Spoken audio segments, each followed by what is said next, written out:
श्री स्वामी समर्थ. मार्गशीर्ष गुरुवारी कलशावर पुजलेल्या नारळाचे काय करावं यावर उत्तर देताना काहींनी योग्य ते अपेक्षित उत्तर दिलं, तर त्याचं थोडक्यात सविस्तर उत्तर आपणास देणं मी माझं कर्तव्य मानते. मुळात नारळ हा केळ किंवा चिकूसारखा सहजपणे खाता येत नाही. नारळवर शस्त्रप्रहार करून वाढवावा लागतो. जो नारळ आपण लक्ष्मी मातेचं प्रतिकात्मक मुखकमल म्हणून पूजतो, त्या प्रतिकात्मक पार्थिव मुखकमलावर शस्त्रप्रहार करणं हे प्रचंड वेदनादायी आणि क्लेशदायक आहे. फक्त मार्गशीर्षातील नव्हे तर इतर कोणत्याही मंगल प्रसंगी शुभ कार्यासाठी पूजलेल्या कलशावरचा नारळ विसर्जन करायचा असतो, वाढवायचा नसतो. परंतु काही ठिकाणी जलप्रदूषणामुळे स्थानिक स्वराज्य संस्थांच्या मार्फत नव्या नियमानुसार विसर्जन करण्यास मनाई केली जात असेल, तर तो कलशावर पुजलेला नारळ 3 वेळा पाण्यातून बुडवून तो नारळ मोकळ्या जागेत भूमीत अर्पण करावा. त्या निमित्ताने वृक्षारोपण होईल. नारळ बुडवलेलं पाणी तुळशीला घालावे. मुळात कलश पूजन म्हणजे नेमकं काय, त्याचं स्वरूप काय ते समजून घ्या. जलयुक्त कलश म्हणजे वरुणादी देवताचं निवासस्थान. फक्त पाण्याचा तांब्या नसतो.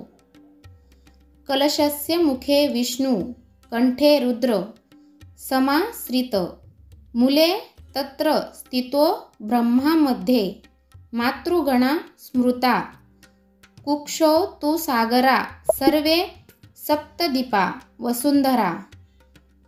ऋग्वेदोऽथ यजुर्वेद सोमवेद यथर्व अंगैश्च साहित्या सर्वे कलश तु समाश्रिता.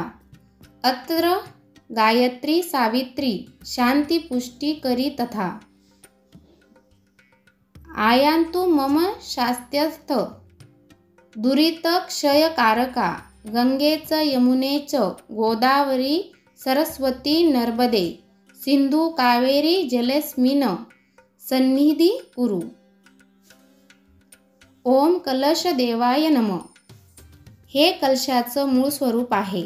यासोबत जेव्हा आंब्याचा डहाळा, विड्याची पान व इतर काही वस्तू कलशात घालून व नारळ ठेवून वस्त्रालंकारांनी सजवतो व संपूर्ण कलशाची पूजा करतो, तेव्हा त्या संपूर्ण कलशात देवीचं तत्व प्रकट झालेलं असतं.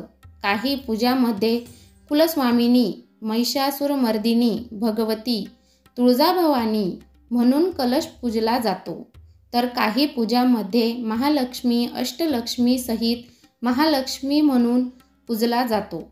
तेव्हा कोणत्याही प्रसंगी कलशावर पुजलेला नारळ हा विसर्जन करा किंवा भूमीत अर्पण करा, पण कृपा करून वाढवू नका आणि कोंडाळ्यात देखील टाकू नका.